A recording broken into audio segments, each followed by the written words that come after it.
우리는 종종 이상한 광경을 봅니다. 거대 기업이 골목상권을 침해하죠. 노동자가 과로로 쓰러지기도 합니다. 그런데 그걸 옹호하는 사람들이 있어요. 기업 편을 드는 댓글이 넘쳐납니다. 마치 자신이 재벌인 것처럼 말이죠. 이들은 대체 누구일까요? 도대체 왜 그러는 걸까요? 올해 들어 경제가 더 어려워졌습니다. 양극화는 더욱 심해지고 있죠. 그런데도 부자 감세를 외칩니다. 자신의 이익과 반대되는데도 말이죠. 이 현상을 이해하려면 본질을 봐야 해요. 자본주의의 진짜 얼굴을 말입니다. 많은 이들이 착각하는 게 있습니다. 자본주의의 폐해를 본질로 알아요. 대한민국은 민주공화국입니다. 동시에 자본주의 국가이기도 하죠. 하지만 야생의 자본주의는 아닙니다. 정부가 조율하고 통제해야 하죠. 자본주의는 필연적으로 독점을 낳습니다. 강자가 모든 것을 가져가니까요. 그래서 정부의 역할이 중요합니다. 심판이 되어 호루라기를 불어야 하죠. 공정거래위원회가 존재하는 이유입니다. 독과점을 막기 위해 감시하죠. 기울어진 운동장을 바로잡습니다. 이것이 수정자본주의의 핵심이에요. 하지만 이를 방해하는 세력이 있습니다. 정부의 개입을 악으로 규정하죠.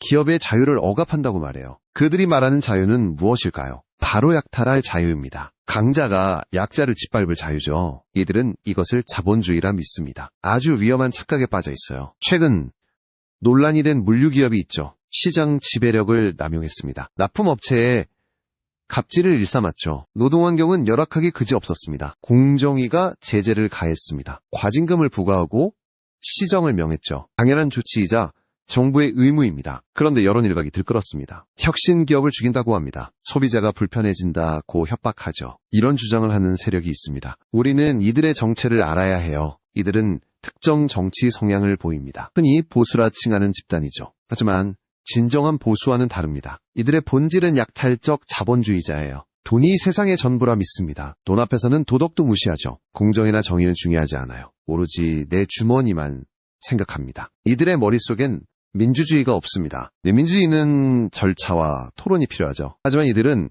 그걸 비효율로 봅니다. 독재라도 돈만 벌면 된다고 해요. 그거 군사정권을 찬양하기도 합니다. 경제를 살렸다는 이유 하나로요. 인권 유리는 눈 감아버립니다. 그들에게 자유는 돈을 쓸 자유뿐이죠. 최근 몇 년간 우리 사회를 보세요. 민주주의 지수가 후퇴했습니다. 언론의 자유도 위협받고 있죠. 이 상황을 만든 지지층이 있습니다. 이들은 독재적 행태에 환호합니다. 강한 리더십이라 착각하면서요. 자신과 다른 의견은 묵살합니다. 마치 기업 오너의 마인드와 같죠. 이런 성향은 투표로 이어집니다. 부자 감세 정책에 표를 던지죠. 자신은 서민인데도 말입니다. 낙수효과라는 환상을 믿거든요. 대기업이 잘 되면 나도 잘 될까요? 지난 수십 년간 통계가 증명합니다. 낙수효과는 허구에 가깝습니다. 기업 유보금만 천문학적으로 쌓였죠. 그런데도 이들은 기업을 걱정합니다. 재벌 총수의 구속을 반대하죠. 경제가 망한다고 호들갑을 떱니다. 전형적인 가스라이팅에 당한 겁니다. 이들을 지칭하는 은어들도 있죠. 특정 번호를 찍는다는 표현들이요. 그 단어 속에 담긴 뜻은 명확합니다. 맹목적인 지지와 혐오의 결합이죠. 이들의 심리를 분석해볼까요? 강자와 자신을 동일시합니다. 부패한 기업을 공격하면 화를 내요.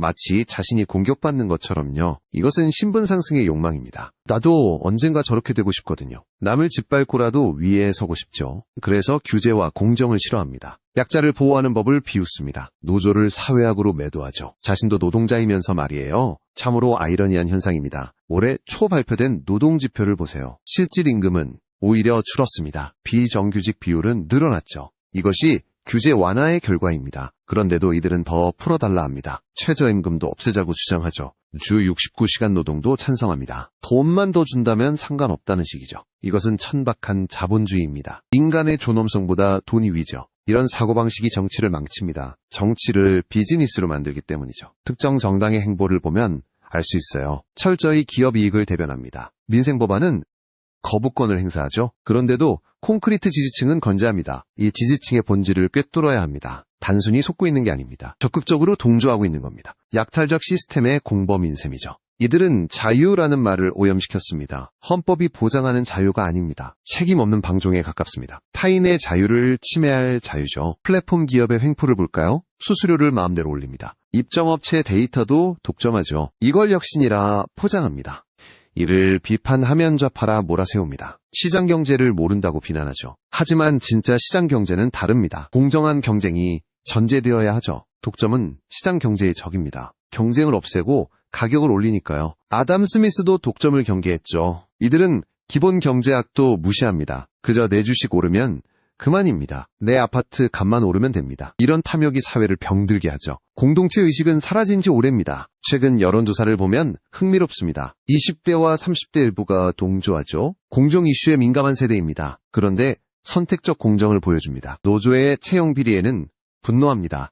하지만 기업의 불법 승계는 관대하죠. 능력주의라는 함정에 빠진 겁니다. 돈 많은 것도 능력이라 믿으니까요. 이런 왜곡된 인식이 위험합니다. 부패를 능력으로 포장하게 되죠. 법을 어겨도 돈만 벌면 장땡입니다. 이것이 이 찌기라 불리는 이들의 민낯이죠. 특정 정치 세력은 이를 이용합니다. 갈라치기로 이득을 챙기죠. 세대 간성별 간 혐오를 부추깁니다. 본질적인 경제 문제에서 눈을 돌리게 하죠. 부동산 정책을 예로 들어볼까요? 집값 하락을 막으려 안간힘을 씁니다. 빚내서 집사라고 부추기죠. 폭탄 돌리기를 하고 있는 겁니다. 이 정책을 지지하는 건 누구일까요? 자산 가치 하락을 두려워하는 이들이죠. 거품이 꺼지는 게 정상인데도요. 비정상의 정상화를 거부합니다. 교육 현장에서도 이런 모습이 보입니다. 경쟁 만능주의가 팽배했죠. 친구를 밟고 올라서야 합니다. 이런 교육이 괴물을 키워냅니다. 연대와 협력은 가르치지 않습니다. 각자 도생만이 살 길이라 배우죠. 이 아이들이 자라 유권자가 됩니다. 약탈적 자본주의의 후예가 되는 거죠. 우리는 역사를 기억해야 합니다. 독재 정권이 어떻게 끝났는지요. 경제성장이라는